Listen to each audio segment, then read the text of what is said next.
did people stay and what did they eat during the conventions? In Troy, at the Troy, New York meeting in 1858, women were not present, as we know, to discuss the question of black suffrage. However, according to the minutes, they were there to arrange a table loaded with the most palatable refreshments.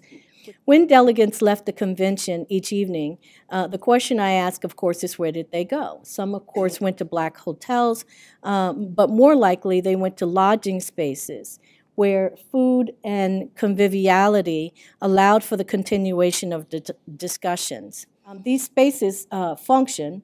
They offer greater possibilities of self-expression as well as the potential to affect social change, so that these women were not purely outside of, but remained a part of.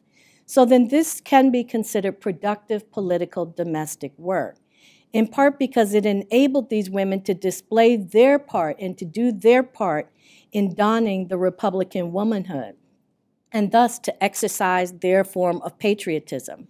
Food and conviviality brings people together, yet food is also a powerful means to distinguish people and communities from one another, even intra-racial and interracial.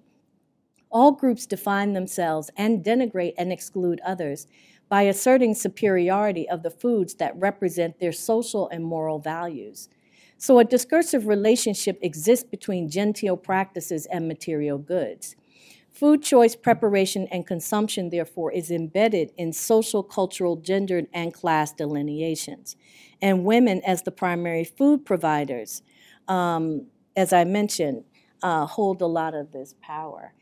When we read the intimate material worlds of the domestic, issues of skill, gender, practice, ethnicity, and global trade expressed in different times and places is revealed.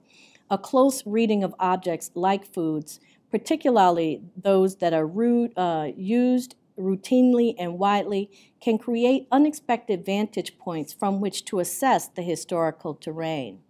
This underscores the importance of information about females in the public and private sphere, and particularly in their attendance or absence physically, but presently through the food at these conferences.